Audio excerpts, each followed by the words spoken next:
অনেক ক্ষেত্রেই শুনে থাকবে, প্রায়শই এটা বলা হয় মিউচুয়াল ফান্ড সহি হ্যায়। কিন্তু মিউচুয়াল ফান্ড জিনিসটা আসলে কি? সাধারণ মানুষের কাছে মিউচুয়াল ফান্ড কিভাবে সহজে বোঝা যায়, কাদের জন্য এটা ভালো এবং সাধারণ মানুষজন কিভাবে এই মিউচুয়াল ফান্ড থেকে নিজের জন্য একটা ভবিষ্যৎ বিনিয়োগ নিশ্চিত করতে পারে, সার্বিক একটা আলোচনা তোমরা এই ভিডিওতে পেয়ে যাবে। এর উপরে পুরো ইউটিউব কমিউনিটিতে প্রচুর ভিডিও আছে, তোমরা এই সম্পর্কে অসংখ্য তথ্য পেয়ে যেতে পারো। কিন্তু আমি ডে কোডের এই ভিডিওতে আলোচনা করার চেষ্টা করব যে তোমাদের যারা একদম প্রাথমিক স্তরে আছো বিনিয়োগের, বা হয়তো কোনো বিনিয়োগ ইভেন করোনি, তাদের কাছে যেন মিউচুয়াল ফান্ডের বেসিক কনসেপ্টটা স্পষ্ট হয়ে যায়। তাহলে চলো শুরু করা যাক। দেখো, এটা তোমরা প্রায়শই শুনে থাকবে যে তুমি যদি প্রতি মাসে মাত্র 500 টাকা সঞ্চয় করো, তাহলে সেটা দিয়ে তুমি কিন্তু কয়েক লক্ষ টাকার একটা কর্পাস বা ভবিষ্যতের ফান্ড তৈরি করে নিতে পারো। শেয়ার মার্কেট না জেনেও কি কি পদ্ধতিতে বিনিয়োগ করে এই লাভজনক জায়গাটায় পৌঁছানো যায়, সেটার উপর আমরা আজকে আলোকপাত করব। আজ আমরা এমন একটা বেসিক জায়গা থেকে মিউচুয়াল ফান্ডকে বোঝার চেষ্টা করব, যেখানে আমরা বুঝবো মিউচুয়াল ফান্ড কি, কিভাবে সেটা কাজ করে, আর কেন নতুনদের জন্য এটা সবচেয়ে স্মার্ট বিনিয়োগের পথ। তাহলে চলো মিউচুয়াল ফান্ড কি সেটা একটু বুঝে নেওয়ার চেষ্টা করা যাক। দেখো, মিউচুয়াল ফান্ড হলো এমন একটা বিনিয়োগ ব্যবস্থা যেখানে অনেক বিনিয়োগকারীর টাকা একত্রিত হয় একটা পেশাদার ফান্ড ম্যানেজারের আন্ডারে, এবং এই ফান্ড ম্যানেজার তখন যেটা করেন, সেখান থেকে সেই টাকাটা দিয়ে শেয়ার, বন্ড এবং অন্যান্য সম্পদে বিনিয়োগ করেন। সহজ ভাষায় বললে, তুমি একা শেয়ার কেনার বদলে অনেকের সঙ্গে মিলে একটা বড় ঝুড়িতে টাকা রাখছো, আর সেই ঝুড়ি পরিচালনা করছেন একজন বিশেষজ্ঞ ফান্ড ম্যানেজার। ভারতে মিউচুয়াল ফান্ড নিয়ন্ত্রণ করে securities and exchange board of India বা সেবি। এখন বোঝা যাক মিউচুয়াল ফান্ড কাজটা কিভাবে করে। যদি আমরা সহজে বিষয়টাকে বুঝতে চেষ্টা করি, তাহলে আমরা বুঝবো যে এখানে তুমি একা টাকা দিচ্ছ না, বা তুমি একটা কোনো নির্দিষ্ট শেয়ারে টাকা ঢালছো না। এখানে অনেক বিনিয়োগকারী একসঙ্গে টাকা দিচ্ছে এবং প্রত্যেকের টাকা আদতে ম্যানেজ করছেন একজন অভিজ্ঞ এবং বিশেষজ্ঞ ফান্ড ম্যানেজার। ইনি কি করছেন, তুমি যেরকম ফান্ডে টাকা ঢালছো সেই টাকা দিয়ে তিনি নিজের মতো করে শেয়ার এবং বন্ড কিনছেন। লাভ হলে সবাই ইউনিট অনুযায়ী লাভ পাচ্ছে, ক্ষতি হলে সেটাই ইউনিট অনুযায়ী ভাগ হয়ে যাচ্ছে। এখানে তুমি সরাসরি শেয়ার কিনছো না, তুমি শেয়ারের ইউনিট কিনছো। তাহলে কেন নতুনদের জন্য মিউচুয়াল ফান্ড ভালো? আমি নতুনদের জন্য মিউচুয়াল ফান্ড সাজেস্ট করতে চাইছি এই কারণে, কারণ মিউচুয়াল ফান্ডের যে ধারাটা, সেখানে তুমি কয়েকটা সুবিধে পাবে। শেয়ার মার্কেট না জেনেও তুমি বিনিয়োগ করতে পারবে, কম টাকা দিয়ে শুরু করতে পারবে, মানে সেটা as minimum as 100 rupees per month, এই টাকা দিয়েও তুমি কিন্তু শুরু করতে পারো। এবং তোমার টাকাটা আদতে তুমি নিজে এলোপাথারি জায়গাতে বিনিয়োগ না করে, অনিশ্চিত না করে দিয়ে একজন পেশাদার ফান্ড ম্যানেজারের মাধ্যমে সেটা কিন্তু বিনিয়োগ হচ্ছে, ফলে তোমার থেকে তার কাছ দিয়ে রিটার্ন আসার সম্ভাবনা অনেক বেশি বেশি হচ্ছে, প্রবল হচ্ছে। এখানে এটাকে বলা হচ্ছে ঝুঁকির বিভাজন বা ডাইভার্সিফিকেশন, যার অর্থ হলো তুমি ভীষণ ঝুঁকির মধ্যে পড়ছো না, তোমার টাকাটা বিভিন্ন শেয়ারের মধ্যে এমন ভাবে ডিস্ট্রিবিউটেড থাকছে যাতে করে তুমি কোথাও না কোথাও ঠিক লাভ তুলে আনতে পারছো। দীর্ঘমেয়াদী স্তরে যদি ভালো রিটার্ন পেতে চাও, এটা হচ্ছে সব থেকে নির্ভরযোগ্য একটা পথ। কেন?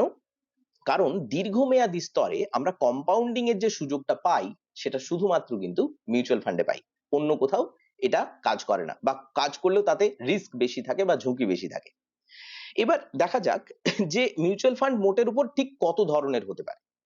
দেখো, মিউচুয়াল ফান্ড অনেক ধরনেরই হতে পারে। আজকে আমরা মূলত তিনটে দিকে একটু ফোকাস করব, যাতে রিস্ক অনেকটা কম। প্রথম যেটা, সেটা হচ্ছে ইকুইটি মিউচুয়াল ফান্ড। এখানে ইকুইটি মিউচুয়াল ফান্ড মূলত একদম সরাসরি মানি মার্কেটের সঙ্গে যুক্ত, টাকা পয়সা সরাসরি যুক্ত, ঝুঁকি এখানে একটু বেশি। কিন্তু যেহেতু তুমি মিউচুয়াল ফান্ডের ওই বাকেটের মধ্যে থাকছো এবং তুমি যদি একটা সেফ ইনভেস্টমেন্ট হরাইজনের মধ্যে থাকতে চাও, তোমার কাছে কিন্তু শেয়ার মার্কেটে বিনিয়োগের চেয়ে মিউচুয়াল ফান্ড বাকেট কেনাটা অনেক বেশি সুবিধাজনক হবে। সেই ক্ষেত্রে শেয়ার মার্কেটে তোমার বিনিয়োগও হচ্ছে, অথচ তুমি ব্যক্তিগতভাবে ঝুঁকি নিচ্ছ না। তুমি নির্দিষ্ট একটি স্টকে বা 5টি স্টকে ঝুঁকি নিচ্ছ না, তুমি একটা হরাইজনে যেখানে 30টা 35টা 50টা, অনেক ক্ষেত্রে 100-র উপরে স্টক আছে, সেখানে তুমি বিনিয়োগ করছো।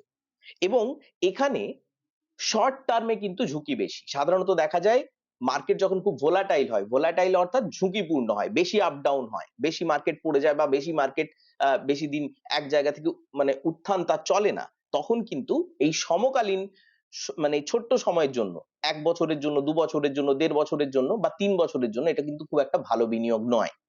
সেই ক্ষেত্রে তোমার কাছে কিন্তু যেরকমটা শুরুতে বললাম, লঙ্গার হরাইজন রাখা উচিত। অর্থাৎ তোমার মাথায় রাখা উচিত যে দীর্ঘমেয়াদী স্তরে আমি কিন্তু এখানে বিনিয়োগকৃত থাকবো, যেখানে আমার টাকা পয়সাটা এক জায়গায় ইনভেস্টেড থাকবে এবং আমরা এখান থেকে দীর্ঘমেয়াদী স্তরে এখানে লাভটা পেতে পারি। কেন এই কথা বলছি? কারণ যখন এটা দেখা গেছে মিউচুয়াল ফান্ডের ক্ষেত্রে যে যখন বিনিয়োগ করা হয়, তখন যদি বেশিরভাগ ক্ষেত্রেই দেখা গেছে যে যত বেশি সময় ধরে এই ফান্ডের সঙ্গে স্টে করে থাকা যায়, অন্তত 7 থেকে 10 বছর, তখন আমরা দেখব কিন্তু রিটার্ন নেগেটিভ হওয়ার সম্ভাবনা অনেক কমে যায়। তো ইকুইটি মিউচুয়াল ফান্ডে যখন তুমি যাবে, যেটা মূলত তোমার টাকা পয়সাটাকে টাকা পয়সার মাধ্যমে বৃদ্ধির চেষ্টা করছে, সেখানে তোমার দেখতে হবে তোমার যেন হরাইজনটা বড় হয় সব থেকে বেশি সময়ের জন্য। দ্বিতীয়ত, ডেট মিউচুয়াল ফান্ড। দেখো, ডেট মিউচুয়াল ফান্ডে সব থেকে বড় বিষয়টা হলো এটার ঝুঁকি সব থেকে কম। মিউচুয়াল ফান্ড পুরো হরাইজনের মধ্যে সব থেকে ঝুঁকি কম যদি কোনো ক্ষেত্রে থাকে, সেটা কিন্তু হচ্ছে ডেট মিউচুয়াল ফান্ড। এখানে একটা স্থিতিশীল রিটার্ন আসতে থাকে প্রতিনিয়ত। সরকারি বন্ড এবং ঋণপত্রের বিনিয়োগের ফলে এখানে কিন্তু অন্যান্য জায়গাতে মানে মানি মার্কেটের থেকে এখানে অনেক বেশি রিস্কটা বা ঝুঁকিটা অনেক কম থাকে। ফলে ডেট মিউচুয়াল ফান্ড তুমি সেই জায়গায় বলতে পারো যে সব থেকে ঝুঁকি কম। একেবারেই যে ঝুঁকি নেই তা নয়, কিন্তু এটা এতটাই ঝুঁকি কম যেটা তুমি সাধারণভাবে মেনে মানিয়ে নিতে পারবে, বা তোমার ক্ষেত্রে এরকম হয়ে যাবে না যে সারাক্ষণ পোর্টফোলিও রেড পড়ে আছে, এরকম হবে না, গ্রিন থাকবে মোটের উপর সমান। এবং সব থেকে বড় ব্যাপার, প্রতিনিয়ত একটা স্থিতিশীল রিটার্ন আসতে থাকবে। এটার থেকে তোমার কাছে কিন্তু একটা ভালো সেফটি নেট তৈরি হবে ভবিষ্যতের জন্য। এবং তোমার সামনে যদি একটা বড় এমার্জেন্সি কিছু থাকে, বা আমাদের যদি ভবিষ্যৎ নিশ্চয়তার কোনো একটা ফান্ড তৈরি করতে হয়, আমাদের সাধারণত এমার্জেন্সি ফান্ড আমাদের সেই জায়গাটা দেয়। এরপরে একটা ফান্ডে আসি যেখানে ইকুইটির মতো ঝুঁকিও ততটা নেই, আবার ডেট ফান্ডের মতো এত ঝুঁকিহীনও ততটা নয়, এটা মধ্যমানের হাইব্রিড ফান্ড আমরা কিন্তু বলতে পারি। তৃতীয় যে সেক্টরটা, এখানে যিনি ফান্ড ম্যানেজার তিনি তোমার টাকাটাকে শেয়ার মার্কেটেও কিছুটা দেন, আবার কিছুটা বন্ড ফান্ডে মিশ্রিত করেন। ফলে তোমার টাকাটা খুব বেশি ভোলাটিলিটি সহ্য করতে হয় না তাকে। অর্থাৎ মিউচুয়াল ফান্ডে তুমি যেটা আহ, বিনিয়োগ করছো সেটা মাঝারি ঝুঁকির মধ্যে কিন্তু নির্দিষ্ট হয়ে যায়।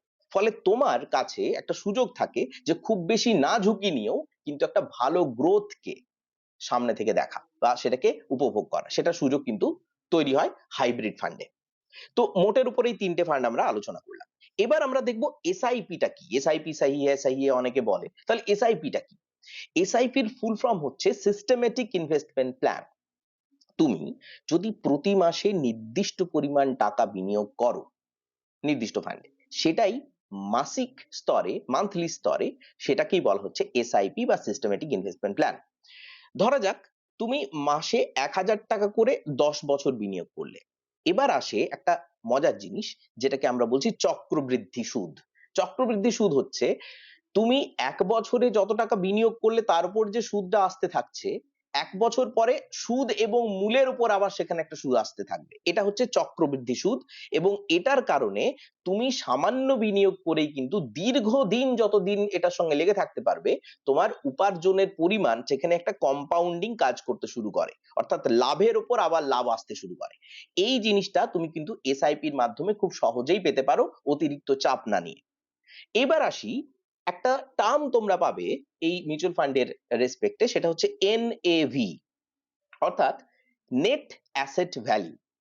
এটা একটা ইউনিটের বর্তমান মূল্য। তোমাদের শুরুর দিকে যেরকমটা আমরা বললাম যে আসলে তুমি মিউচুয়াল ফান্ড কিনছো মানে একটা বাকেট কিনছো, যে বাকেটে তুমি টাকা ঢালছো সেই টাকাটা বিভিন্ন শেয়ারের মধ্যে ডাইভার্সিফাইড হচ্ছে, তার একটা ইউনিট তুমি কিনছো, সেই বাকেটের রেটটা কিনছো, মূল্যটা কিনছো।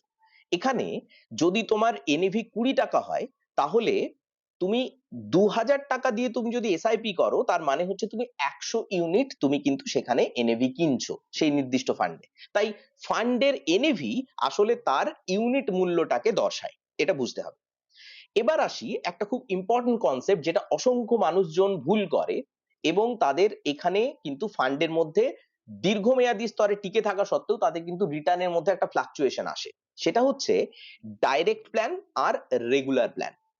দেখো, তুমি যখন ফান্ড বেছে নেবে তখন তোমার সামনে দুটো অপশন থাকবে, একটা হচ্ছে ডাইরেক্ট প্ল্যান আর একটা হচ্ছে রেগুলার প্ল্যান। এই দুটো কি? দেখো, ডাইরেক্ট প্ল্যান হচ্ছে কম খরচে বেশি রিটার্নের সম্ভাবনা দেয়। অর্থাৎ সেক্ষেত্রে তুমি তোমার যে ইনভেস্টমেন্টটা সেটা ডাইরেক্টলি ফান্ডে করছো এবং ফান্ড ম্যানেজার তোমার টাকাটাকে শেয়ার মার্কেটে খেলাচ্ছেন। কিন্তু তুমি যখন রেগুলার প্ল্যান বেছে নিচ্ছ, সেখানে তুমি কিন্তু সরাসরি ফান্ড ম্যানেজারকে টাকা দিচ্ছ না বা ফান্ডে টাকা দিচ্ছ না, তোমার মাঝে, তোমার ফান্ড এবং তোমার মাঝে একজন এজেন্ট চলে আসছে এবং এই এজেন্টের মাধ্যমে তুমি রেগুলার প্ল্যানটা নিচ্ছ। এতে করে তোমার যে এক্সপেন্স রেশিওটা আছে, মানে ওই মেইনটেনেন্সের যে খরচটা, সেটা কিন্তু বেশি হচ্ছে। ফলে দীর্ঘমেয়াদী স্তরে দেখা যায় যে এটা এত ফারাক তৈরি করে দেয়, ডাইরেক্ট প্ল্যানে যারা বেশি দিন টিকে আছে তাদের যতটা লাভ হয়, রেগুলার প্ল্যানে কিন্তু তারা ততটা লাভ করতে পারে না। তাই নতুন হলে আগে তোমার যদি এই বিষয়ে নিশ্চিন্ত হতে চাও বা কিছু করতে চাও, তাহলে এটা ভেবে নাও যে যদি কম পয়সা দিয়ে বিনিয়োগ করো, একদম সামান্য কিছু অর্থ দিয়ে, তাহলে সব থেকে তোমার কাছে ভালো পন্থা হবে যে তুমি কিন্তু সেই ক্ষেত্রে চেষ্টা করবে যেন সেখানে তোমার কনফার্মেশন থাকে, তুমি যেন মানে কনভিনসিংলি সেই জায়গাটাতে ইনভেস্ট করতে পারো কম পয়সা দিয়ে ডাইরেক্ট প্ল্যানে, তাহলে যেতে পারো। না হলে আগে দেখে নাও যে তোমার পক্ষে কোনটা ভালো হচ্ছে, সেখানে তোমার যদি মনে হচ্ছে না রেগুলার প্ল্যান বেটার হবে, তাহলে তুমি রেগুলার প্ল্যানও চিন্তা করতে পারো। কিন্তু মনে রাখবে, রেগুলার প্ল্যানে কিন্তু এজেন্টের মাধ্যমে তুমি ইনভেস্টমেন্ট করছো বলে তোমার কাছে কিন্তু রিটার্নটা কম আসার সম্ভাবনা থাকবে। এবার আসছি আমরা এক্সপেন্স রেশিওতে, যেটা কিছুক্ষণ আগে আমরা আলোচনা করলাম। দেখো, এক্সপেন্স রেশিও মানে হচ্ছে ফান্ড পরিচালনার জন্য প্রতি বছরে কিছু টাকা খরচ হয়। ফান্ড ম্যানেজমেন্ট যে এজেন্সি গুলো আছে তারা সেটা করে, তোমার টাকা তারা নিজেদের ফান্ড ম্যানেজারের মাধ্যমে পরিচালনা করছে, তার মানে এটাকে এক্সপেন্স রেশিও বলে। কত টাকা দিলে কত টাকা ফেরত আসবে সেটা যেহেতু তিনি ম্যানেজ করছেন এবং এই ম্যানেজমেন্টের জন্য একটা আশু খরচ আছে, সেটার জন্য এক্সপেন্স রেশিও একটা কাটা হয়। সবসময় মনে রাখবে, এক্সপেন্স রেশিও মানে যত কম হবে সেটা তোমার ফরে যাবে। তো ফান্ডে ইনভেস্টমেন্ট করার আগে দেখে নাও কোন ফান্ডের ইনভেস্টমেন্টে এক্সপেন্স রেশিওটা কম, সব থেকে কম পয়সা তোমাকে সেখানে তোমার ফান্ডটাকে ম্যানেজ করার জন্য দিতে হচ্ছে, সেটা যত কম হবে সেটা তোমার পক্ষে ভালো হবে। এবার আসছি রিস্ক বা ঝুঁকি বিনিয়োগের ক্ষেত্রে। দেখো, শুরুতেই বলেছি তবু আরেকবার বলে দিচ্ছি, তুমি লক্ষ্য অনুযায়ী ফান্ড বেছে নাও। যদি স্বল্প মেয়াদি 5 মাসে লাগবে টাকাটা, 1 বছরে টাকাটা লাগবে, 2 বছরের মধ্যে টাকাটা লাগবে, চেষ্টা করো ডেট ফান্ডে টাকাটা রাখতে, সেক্ষেত্রে তোমার ঝুঁকি কম, শুরুতেই আমরা আলোচনা করেছি। যদি তোমার হরাইজন হয় 7-8 বছর 10 বছরে, তাহলে তুমি ইকুইটি ফান্ডে টাকা রাখবে, এতে তোমার টাকা কিন্তু সার্বিকভাবে সব থেকে বড় বৃদ্ধির সম্ভাবনা আছে। কিন্তু তোমার যদি মনে হয় যে না, আমার এটা অবসরকালীন সময়ের জন্য পয়সা পাতি আমি রাখতে চাইছি, আমি ভবিষ্যতে আমার যে রিটায়ারমেন্ট টাইম সেটার জন্য এটা রাখতে চাইছি, বা আমি এমন সময়ের জন্য রাখতে চাইছি যেখানে ভীষণ মার্কেট ভোলাটাইল হবে না, তাহলে সেই ক্ষেত্রে তোমার ক্ষেত্রে হাইব্রিড ফান্ড বা ইন্ডেক্স ফান্ড কিন্তু বেটার হতে পারে। এটা তোমরা দেখে নাও তোমাদের ঝুঁকি নেবার ক্ষমতা কিরকম এবং সেরকম অনুসারে তোমরা নিজেদের ফান্ড কিন্তু বেছে নিতে পারো। এরপর আসছে আমরা যেরকমটা বললাম হাইব্রিড ফান্ড অথবা ইন্ডেক্স ফান্ড। ইন্ডেক্স ফান্ডটা যেহেতু আলোচনা করা নেই, একটু বলে দিই ইন্ডেক্স ফান্ডটা কি। ইন্ডেক্স ফান্ড হলো এমন একটা ফান্ড যা নির্দিষ্ট সূচককে অনুসরণ করে, অর্থাৎ আমাদের নিফটি 50 আছে, আমাদের সেন্সেক্স আছে। আমরা যেটাকে করব, যেমন আমরা মনে করব যে আমাদের কোনো ফান্ড ম্যানেজারের অ্যাজ সাচ প্রয়োজন নেই, আমরা সূচক অনুসারে, কারণ ভারত বৃদ্ধি পাচ্ছে মানে আমাদেরও অর্থনৈতিক প্রবৃদ্ধি ঘটবে, সুতরাং এই বিশ্বাস থেকে যদি আমরা বিনিয়োগ করি, তাহলে আমরা কিন্তু ইন্ডেক্স ফান্ড বেছে নিতে পারি যেখানে এক্সপেন্স রেশিও সব থেকে কম হয়। কিন্তু এখানে একটা ব্যাপার আছে, যখন এগুলোকে বলে প্যাসিভ ফান্ড। প্যাসিভ ফান্ড কেন? কারণ এখানে কোনো অ্যাক্টিভ ম্যানেজমেন্ট দরকার হয় না। গোটা ভারতের সূচক যেভাবে চলছে, সাপোজ করা যাক নিফটি ফিফটি যেরকম চলছে, তুমি নিফটি ফিফটিতে ইনভেস্ট করলে ইন্ডেক্সে, ফলে তোমার যে টাকাটা বাড়বে সেটা নিফটি ফিফটির গতি অনুসারেই বাড়বে, তোমাকে আলাদা করে কোনো মাথা ঘামানোর দরকার নেই এবং তার গতিটাও তাই হবে। কিন্তু অ্যাক্টিভ ফান্ডের একটা সুযোগ আছে, সুবিধে আছে। সেটা কি? অ্যাক্টিভ ফান্ডের একটা সুবিধে হলো যে এখানে দেখা যায় বেশিরভাগ ক্ষেত্রেই যারা top notch active fund manager হন বা ফান্ড হাউস গুলো হয়, তারা কি করে, বেশিরভাগ ক্ষেত্রে কিন্তু নিফটি ফিফটিকে বিট করে তারা হায়ার রেঞ্জে তারা কিন্তু আর্নিং করে, কারণ তারা অ্যাক্টিভলি ফান্ডটা ম্যানেজ করে। সুতরাং তোমার ক্ষেত্রে যদি এটা মনে হয় যে তুমি নিশ্চিন্ত হতে চাও, তুমি বেশি চিন্তা ভাবনা করতে চাও না, সরাসরি প্যাসিভ ফান্ডে টাকা ফেলতে পারো, মানে যেখানে ইনভেস্ট আমরা করতে পারি ইন্ডেক্স ফান্ডে, অথবা তোমার যদি মনে হয় যে না আমি ইন্ডেক্স ফান্ডে তো অন্তত নেবো না, আমি একটুখানি ভরসা রাখতে চাইছি অ্যাক্টিভ ম্যানেজমেন্টের উপরে, তখন তুমি কোনো ফান্ড হাউসের যেটা তোমার বেটার মনে হবে তুমি সেখানে কিন্তু ইনভেস্ট করতে পারো। এরপরে কয়েকটা কথা যেটা তোমাদের জেনে নেওয়া জরুরি, না হলে কিন্তু মিউচুয়াল ফান্ডে আসার আগে অসুবিধে হতে পারে। কিছু সতর্কতা।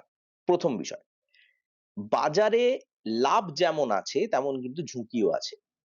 প্রচুর সিএজিআর যেটা দিচ্ছে, এক্সআইআর দিচ্ছে যেটা বেশি, মানে তোমার রিটার্ন যার বেশি, ঝাঁপিয়ে গিয়ে সেখানে তুমি কিন্তু ইনভেস্ট করবে না, বা 5 স্টার যে সমস্ত রেটেড ফান্ড হাউস গুলো আছে সেগুলোকে তোমরা ইনভেস্টমেন্ট করবে না। আগে নিজের কনভিকশন আনো, আত্মবিশ্বাস আনো। আমরা দরকার হলে পরের কোনো একটা ভিডিওতে কিভাবে সেগুলো বোঝা যায় সেটার উপর একটা আলোচনা রাখবো, কিন্তু তুমি আগে কনভিকশন তোমার আসুক, তোমার আত্মবিশ্বাস বাড়ুক যে না আমি এই ফান্ড হাউসটাতে কিন্তু রাখতে চাইছি, তবেই তুমি সেখানে রাখো। সবাই যা করছে সেটা করবে না। দ্বিতীয়ত, সব সময় দীর্ঘমেয়াদে ভাবো। আমি চিরকাল বলে আসছি যে যখনই তোমরা মিউচুয়াল ফান্ড বাঁচবে নিজেদের ভবিষ্যতের জন্য, মিউচুয়াল ফান্ড কোনো এরকম নয় যে 15-20 দিনের ব্যাপার, মিউচুয়াল ফান্ড 1-1.5 বছরের ব্যাপার নয়। তুমি যদি ভবিষ্যৎ কর্পাস তৈরি করতে চাইছো, ভবিষ্যৎ নিশ্চিত করতে চাইছো, ভালো একটা অর্থনৈতিক সম্পদ তৈরি করতে চাইছো, তোমাকে কিন্তু ভবিষ্যতের এই দিকটা সম্পর্কে সব থেকে বেশি সচেতন থাকতে হবে যে এটা কিন্তু ভোলাটাইল এবং এটা দীর্ঘমেয়াদী স্তরেই কিন্তু ভালো একমাত্র রিটার্ন দিতে পারে। সুতরাং ওই 2 বছর 3 বছরের জন্য এসো না, অন্তত 5-7-10 বছরের জন্য চিন্তা ভাবনা করবে মিনিমাম। এরপরে আসছে জরুরি তহবিল আলাদা করে রাখা, যেটা আমরা শুরুতে বলেছি এমার্জেন্সি ফান্ড। এমার্জেন্সি ফান্ডের জন্য কিন্তু ডেট ফান্ড ভীষণ ভালো। সুতরাং লিকুইড ডেট ফান্ড যদি তোমরা করতে পারো, তোমাদের একটা এমার্জেন্সি রেখে দেওয়া খুব জরুরি, কারণ সব টাকা তুমি ধরা যাক ইনভেস্ট করে দিলে আর হঠাৎ করে প্রয়োজন পড়লো তখন তুমি বের করতে পারলে না, সেটা কিন্তু মুশকিল হয়ে যাবে। কারণ সাধারণ যে কোনো ফান্ড হাউস থেকে তুমি যখন টাকা বের করতে চাইবে ইকুইটি ফান্ড গুলো থেকে, 2 দিন 3 দিন সময় লেগে যেতে পারে, কিন্তু যখন তুমি লিকুইড ডেট ফান্ড থেকে তুমি টাকা নেবে তখন একদিনের মধ্যে তুমি তোমার অ্যাকাউন্টে টাকাটা সাধারণত পেয়ে যাবে। তো এই সুযোগগুলো কিন্তু মাথায় রেখে তারপরে চিন্তা ভাবনা করে ইনভেস্টমেন্টের দিকে আসবে। এবং সব থেকে বড় যে জিনিসটা, একসাথে সব টাকা বিনিয়োগ করবে না। একসাথে সব টাকা লোভের বশে অনেকে বিনিয়োগ করে, পরে কিন্তু মার খেয়ে যায়। চেষ্টা করবে যতটা তোমার ক্ষমতা, যতটা তোমার দিয়ে স্বাভাবিকভাবে সাধারণভাবে হবে, যেটা তুমি দীর্ঘদিন চালিয়ে যেতে পারবে, শুধু সেটুকু ইনভেস্টমেন্টের দিকে এগিয়ে যেতে পারো। এতে করে তোমার নিশ্চিন্তভাবে একটা ভবিষ্যৎ কর্পাস তুমি তৈরি করতে নিশ্চিন্তে পারবে। দেখো, মিউচুয়াল ফান্ড ধনী হওয়ার কিন্তু কোনো শর্টকাট নয়, কিন্তু সঠিকভাবে যদি ব্যবহার করো এটা তোমার আর্থিক স্বাধীনতাকে নিশ্চিত করে দেবে, এবং সেটা কিন্তু দীর্ঘমেয়াদী স্তরে সারা জীবনের জন্য। তাই ডেকোডের এই ভিডিওটা যদি তোমাদের ভালো লাগে, সাবস্ক্রাইব করো, কমেন্ট শেয়ার করো এবং লাইক করো। তোমাদের সঙ্গে পরের ভিডিও নিয়ে আবার আসছি, ততদিন পর্যন্ত লেগে থাকো, জেদে থাকো।